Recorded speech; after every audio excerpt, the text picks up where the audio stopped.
Créé par le service social de la CARSAT Bourgogne-Franche-Comté, le dispositif veuvage est une offre de service aux personnes en situation de veuvage récent. Objectif, accompagner les personnes dans cette situation de rupture afin de préserver leur autonomie. Concrètement, le dispositif se met en place à partir du moment où la famille va avertir la caisse de retraite que son conjoint est décédé. Et à partir de ce moment-là, donc l'agence retraite va envoyer un dossier de réversion au conjoint survivant. Ce dossier de réversion sera accompagné d'un courrier qui va présenter le dossier, le service retraite. Et là, il y aura une information sur le service social, sur ce qu'il peut apporter en termes de conseils, d'informations et de soutien dans ce moment difficile. Si à ce moment-là, elle ne nous a pas contactés, le dispositif va se décliner avec un deuxième envoi de courrier à 4 mois du décès de la personne. Le service social seul, à ce moment-là, se remet à disposition de la personne veuve en lui reprécisant que le service social de la CARSAT est là pour la soutenir si elle rencontre une difficulté dans sa situation de veuvage. L'accompagnement social consistera dans un premier temps à une évaluation globale de la situation, souvent par téléphone. Celle-ci concernera tous les aspects de sa vie, à savoir administratif, financier et médical.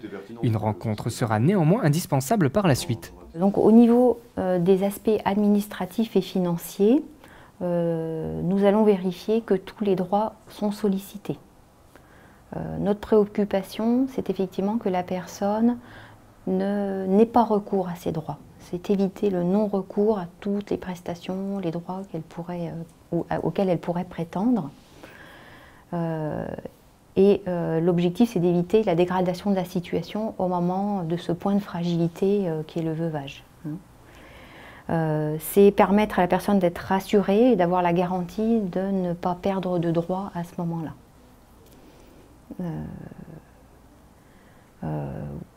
En effet, le veuvage, ça peut entraîner souvent une baisse de ressources importante. Donc ça, c'est important de vérifier que la personne n'a pas oublié de faire valoir des droits. Donc l'assistante sociale de la CARSAT, elle a la connaissance de tous les dispositifs, de toutes les prestations qui peuvent exister. Et donc ça permet de mieux guider la personne dans un système administratif qu'elle ne connaissait peut-être pas par ailleurs avant cet événement difficile. Alors après, sur la question du deuil, il est important, en tout cas pour l'assistante sociale, de prendre le temps d'écouter la personne, d'instaurer une relation de confiance avec elle pour lui permettre d'évoquer des sujets qu'elle aurait peut-être du mal à évoquer avec son entourage, pouvoir exprimer certaines difficultés suite au décès.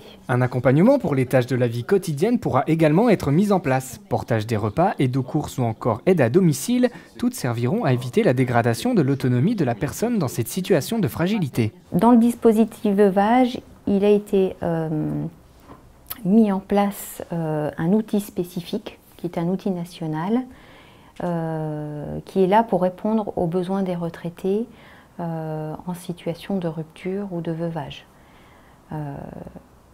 Donc cet outil, c'est un outil qui est mis à la disposition du service social via le service action sociale vieillesse. Donc ce dispositif, c'est l'aide aux retraités en situation de rupture, ASIR, on appelle ça ASIR. Voilà. Donc cet outil, on peut le mobiliser si effectivement on repère des besoins d'aide à domicile, de portage de repas, de besoins d'aide dans la gestion budgétaire et administrative, s'il y a besoin d'un soutien psychologique. Donc c'est en fait c'est une aide temporaire qui va être de court terme et qui est financée en partie par la CARSAT et qui peut se mobiliser sous conditions de ressources.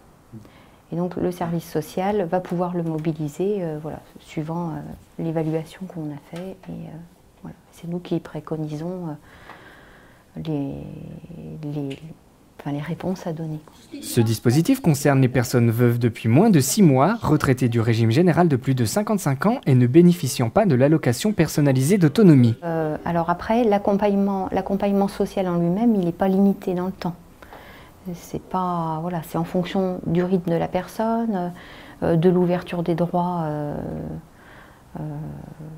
qui sont à mettre en place. C'est pas, voilà, c'est pas, ça commence pas. Voilà, c'est en fonction du rythme de la personne, des besoins, de cette mise en place. Ça, c'est pas, on peut pas vous dire, voilà, ça commence à telle date, ça va finir à cette date-là. Hein. Nous, notre réponse, elle est très personnalisée. Donc, en fonction des besoins, voilà, ça peut durer 6 mois, comme ça peut aller plus vite, mais voilà, on peut pas donner de. Mais ça dépend de la personne. Voilà, ça dépend, voilà, de la personne, de ses besoins, de ce qu'il y a à travailler avec elle. Voilà. Après, sur l'outil Azir, hein, sur cette aide, par contre, cette aide-là va avoir une durée, hein, puisque c'est un outil qui est de 3 mois maximum.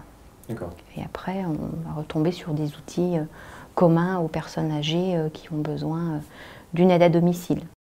Une réaction? Un témoignage? Commentez ce reportage sur dijonsanté.fr.